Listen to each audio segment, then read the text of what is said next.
Welcome back to A Book from Every Country, where each week we explore a book from a different nation and we examine how culture changes what we read.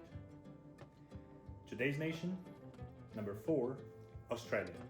The book, The Rosie Project.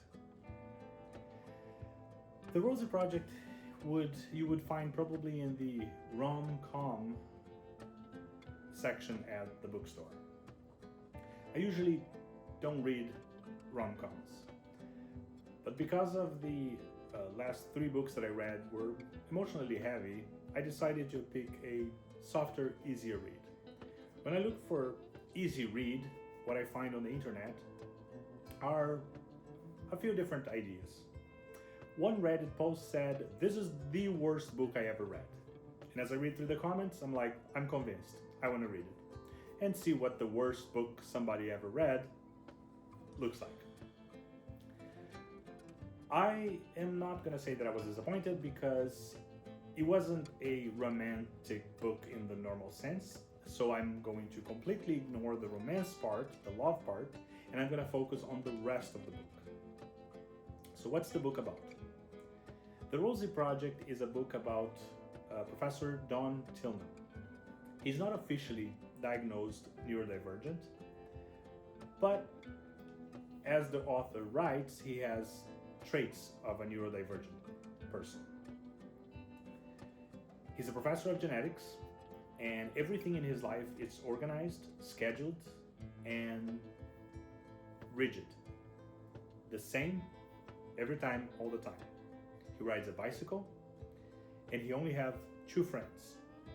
3 if you count a guy that he talked to at a football game. In the beginning of the book, there is this story that he's telling, and he is basically giving a lecture to his best friend, or in place of his best friend, because his best friend is also a professor but couldn't attend or couldn't do the lecture, so he did. The lecture is about Asperger's. And the way that he used to explain it was basically with a shocking story. Trigger warning. You and your friends are hiding in the basement. The enemy is approaching. Your babies start crying. In your hand you have a gun with a silencer. And some of the students start giving the answers. You can imagine the answers that came out of that. And what Dr. Tillman says is basically the ones that answered are probably the Aspies. That's the word that the author uses in the book. The rest of you, or the parents, were paralyzed by emotions. I'm paraphrasing. I do have a problem with that depiction, but I kept reading. The problem that I have is basically that it's a weird story. To most of people, I would assume that it would see that story as a question of morality, not really of a neurodivergent or not person. However, I'm very interested in paradoxes like the trolley paradox, for instance. So I understand moral philosophy, I understand questions like that. At one point, somebody raised the hand at the back of the class, and the fat woman on the back.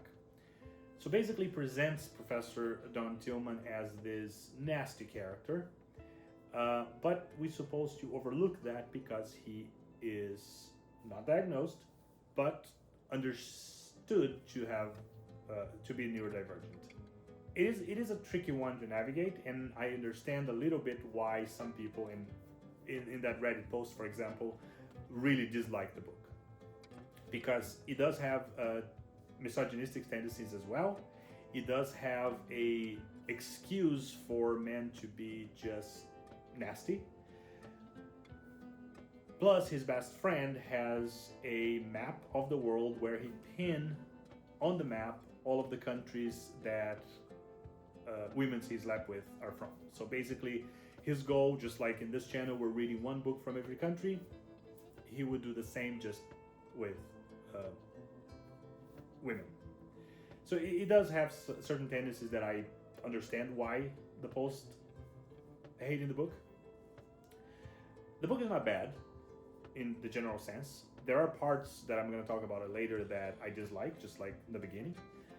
But the book in general, it's interesting. I started to like the character because it does present him as a person that is very correct, linear. You know what to expect from him, and he's set in his ways and rigid with rules. We all know people like that. So you don't really excuse him for his behavior, but you understand it. So that's what I get from the book as well, is what happened to difference in a world that wants you to conform to the expectations. As the book progresses, Dr. Tillman has a project because he's feeling lonely. That part is a little problematic, and of course, as I'm doing a little more research through the internet and reviews of the book as well, I find that a lot of people have an issue with that, and I can see why, because it does put women as an object in there. However, he does address that with a main character, which is her name is Rosie, and as you know, rom-com, and the name of the book is The Rosie Project, so you can create a lot of assumptions what's going to happen the rest of the story based on her name. She comes in and she doesn't pass his test. She doesn't really treat the test as a serious thing. She's sent to him actually by his best friend, the one that wants to sleep with every woman in the world, or every one woman from every country at least. This best friend is married already, so there's a little bit of an issue there too, even though in the book he presents as the wife is okay with it, but there are parts that you read and you were like, but she doesn't seem okay with it. But that's a side character. The introduction of this Rosie character is presented as she's completely unsuitable for a wife for the main character, and he repeats that very often, but she has a genetics dilemma that he starts helping her with. At that point, it becomes a different relationship. He's not seeking her as a potential romantic partner, and it doesn't seem that she has any romantic interest on him either.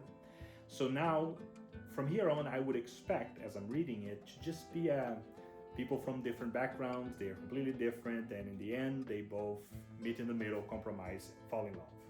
That's what I'm expecting, but that's not really what happened, and I was a bit disappointed at that, but I'll tell you why in a bit. So the Rosie Project is basically Ron Tillman going around and helping her with this genetics issue question. I'm not going to tell you exactly what it is, because if you're going to read the book, it's an interesting piece, so I don't want to spoil it. You will have to know that as he starts doing this stuff, he does break a few rules and laws and some regulations. This goes against the character that you met in the first pages. That is another problem that I have. He changes far too rapid because he's hanging out with this new person. Yes, there are situations of people that are affected by their environment, but I do think that the way that he's presented is a bit too fast. As if he was, and how some Reddit poster put it, curing him. As if neurodivergency was a disease. So I have a little bit of an issue with that. However, I do understand that that's probably not what the author intended, because we don't see the world as it is, but we see it as we are. I'm a strong believer on that, because the way that I feel about world and life is how I read that book. That changes your perspective when you go in with that mentality. So because I have certain reservations about certain topics in the book, I will interpret completely different from a person that has different views, different culture, different background than I do. Therefore, I'm going to say it, I like the book. I like the topic. I don't like parts of it. But I don't know if there's many books out there that I like every single piece of it. There is a student from the beginning of the book that cheats or uses a software to write a paper. And Dr. Tillman wants to follow the rigid instruction that, or rigid rule that the student needs to be spelled. The dean doesn't agree with him, but she's also in a tight spot, in a position that is difficult for her because the student did something. The professor wants him to suffer the consequences. As the book progresses and he himself commits certain law breaking, rule breaking, the dean catches him in the act and brings back the conversation about the student. He's about to lose his job, and now he talks to the student, and the student tells him that the student is from another country, the student has a wife in another country that is depending on him and that doesn't know yet about what happened, and that he does not feel comfortable writing about ethics and morality in English, even though this is a genetics class. And things are not forgiven, things are not forgotten, but he does give the student a second chance, which leads me to the question: is this a good thing or a bad thing? And now it depends on which side of the spectrum you are. Because does that mean that second chances are great? That's going to help. He's not going to destroy somebody's life. But it's another one of those rules that are bent. Does that mean that the next student that comes in and have an issue and cheats, because now cheating is allowed, depending on how you think, or how you see that, is the next student will have the same chance to rewrite the paper and pass the class? Because if he doesn't, then he's giving certain privileges to one student over another. Is that good? Is that bad? How do you see the situation matter a lot? Because it is an ethical problem now. It's not just now that I also committed fraud or something, or whatever the situation that Don does in the book. So now that he broke the rules, now he knows what he feels like, so he's more empathetic to another person that breaks the rule. As the book progresses, as I usually say, he's about to lose his job, and I'm not going to say what happens, but things go well for him. Things go well for this other cheater. The best friend, starts working on his marriage again. But in no point the author says that he stops his escapades. It just says that he's working on his marriage. So the book is sort of one-sided. The female characters don't have a huge presence in terms of importance, even though the name of the book is The Rosie Project, and she's a big part of that. Most of the others are just supporting characters.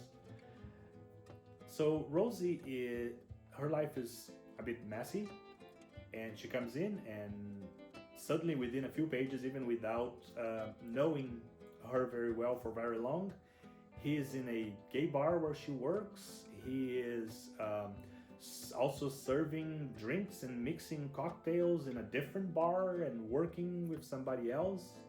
And that I have a problem with, because he is now completely different. He's a different person within a few days of knowing this new person. So I do have an issue with that. And spoiler alert, they do in the end get married. But as you see the progression through the book, the system didn't change.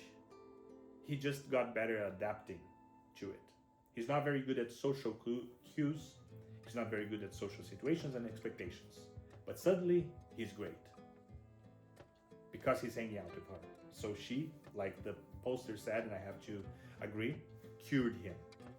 Doesn't really left me a good impression on that sense. The other one is, love should be a mutual compromise.